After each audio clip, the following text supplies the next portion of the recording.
Father is a new film that recently got a lot of Oscar nominations. I saw this movie a little before that. I'm a little late on this review, as per usual. This is from French playwright Florian Zeller. This is actually his directorial feature debut. And this movie stars Anthony Hopkins as an older man who is struggling with dementia, memory loss. He's having a hard time remembering things or tracking what's taking place or when it is taking place in his memory in his life. And while he's trying to maintain focus of everything, trying to keep things together, so is his daughter, who is played by Olivia Colman, but both of them aren't really having the amount of success that they want. But this movie takes place entirely through his perspective. And that's exactly why I was really excited for this movie when the marketing started, was the idea of having this movie play out through this man's perspective. And it works out wonderfully in the movie because this movie is edited really well. That's kind of the key to this whole thing, is not just the writing, but how it's then edited.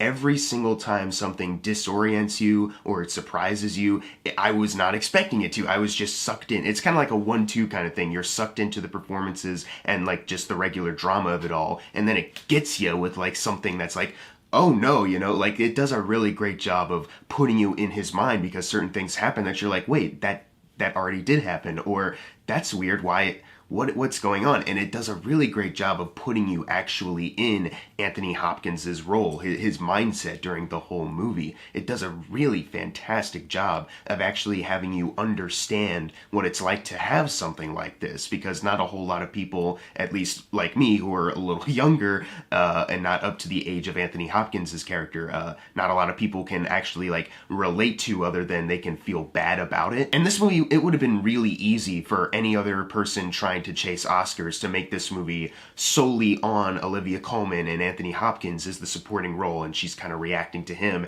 and you never really get a chance to empathize with him. You just kind of feel bad that, you know, he has this thing. And that's not a diss on Olivia Colman's character or anything like that at all, because she is really great here. You know, she's the one that you as an audience member feel really bad for too, because I'm sure a lot of people also have been in this position before. They love their father or any other family member that has dementia or memory loss, and you're trying to make them feel comfortable, trying to help them remember certain things, like at least hold on to this memory, something like that.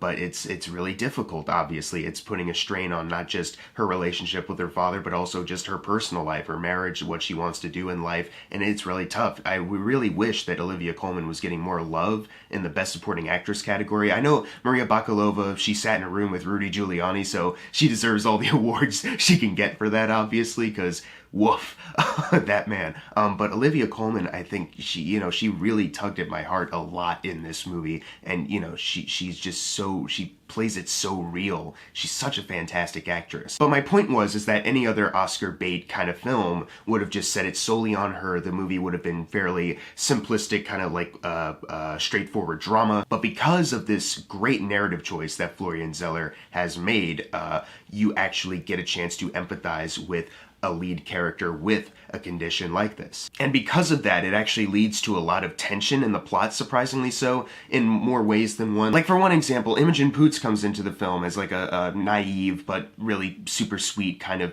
caretaker. But Olivia Colman has mentioned, like, we've gone through several caretakers before, and they hint that all of them kind of end because he loses his watch and blames them for stealing it. And, loud screaming matches emerge from that. But Imogen Poots, every time she walks up to him, like, she just plays it like, nothing's wrong, everything's super cool, but you're thinking as an audience member kind of like, how's Anthony Hopkins going to approach this? Because at one point he can be like just super fun and loving and kind of like this kind of cool grandpa kind of figure, or then he can start going on rants about, something is amiss, or at least he thinks something is amiss. So he starts to go on and about, there's trickery here, they're trying to make me feel worse, they're trying to steal my flat and I'm not going to let that hit.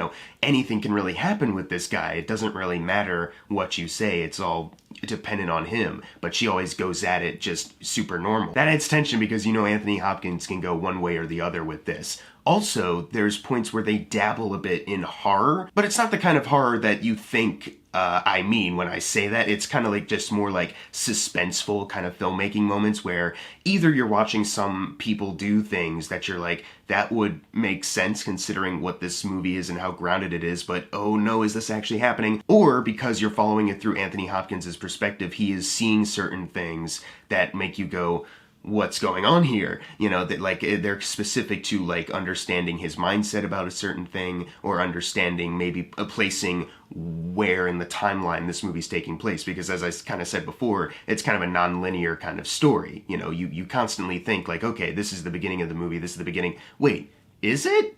Or oh no, you know? And it all works really well. There's a moment with Mark Gatiss, who I won't spoil a whole lot of his role because he's not really in the movie a whole lot, but there's one moment where he's not doing anything like overtly horrifying, like screaming or doing some like demonic shit or anything. He's doing something like a simple human action. But because this movie does such a great job of placing you in the Anthony Hopkins role, you are sufficiently scared because you have no idea what's going on, but you understand it means something. And because he's scared, you're scared, and Mark Gatiss does a good job playing of like this kind of dickish kind of attitude at that one point, and it was actually kind of frightening, despite it not being something out of like The Shining or Hereditary or anything like that. They do a really great job of pulling off every single narrative choice in this movie, and of course a lot of it rides on the shoulders of Anthony Hopkins. He is terrific in this movie. I've seen him in movies like Silence of the Lambs, Magic, a lot of others where he gives like a lot of career best kind of performances that you could talk about, debate about which is his best, a lot of moments that have defined acting for many generations. I think there's a new debate, and maybe just like a new definitive statement, maybe, that this might be his best role.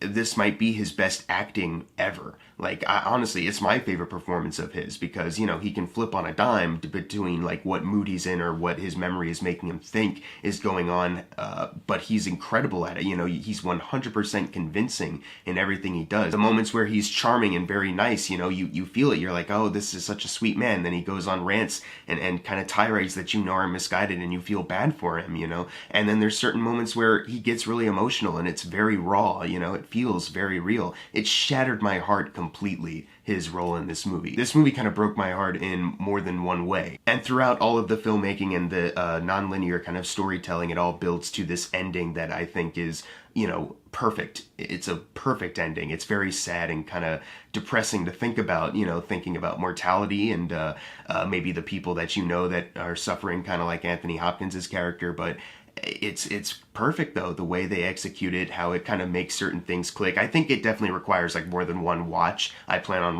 watching it again as soon as it hits PVOD. But after my initial watch, after seeing that ending, a lot of things started to click for me. Like, okay, I see what this was. I understand a lot of that now. And the movie's its final shot, its closing lines, the acting, it's perfect. You know, I really, really love this movie. I don't even have like a single flaw with this. Even like the setting, like it's perfectly contained in this one flat for the most part. But then, like, I won't spoil it, but certain things changed more near the end of the movie, and you're like, oh shit, that's actually really good. So everything from the set design, the wonderful musical score for this movie, to the cinematography, the editing, the acting, screenwriting, directing, everything works here flawlessly. It's honestly one of my favorite movies that I've seen recently. I'm gonna count this as a 2021 movie, if you guys don't mind, because I mentioned in my best of the year 2020 list that on IMDb it didn't say it officially released in 2020, like in limited or like expanded, and I checked like I checked several like different articles, like depending like where can I nail this, and one of the articles I read said Sony Pictures Classics has decided to remove its limited release for The Father from December to February. So I'm like, okay, 2021, if you guys don't mind, I'm gonna put it there. I'm gonna give The Father an A+. I think this movie is absolutely terrific. This is already one of my favorite movies to come out of this year. Anthony Hopkins, one of his best roles. If Chadwick Boseman wasn't in the running for Best Actor, I would say Anthony Hopkins should win. He's that good. Olivia Colman, I think, deserves a lot more respect and love for this role. She plays it up so well, and it's such a beautiful and sad it's really sad and depressing kind of movie, but it has those moments of like pure humanity and beauty in it as well.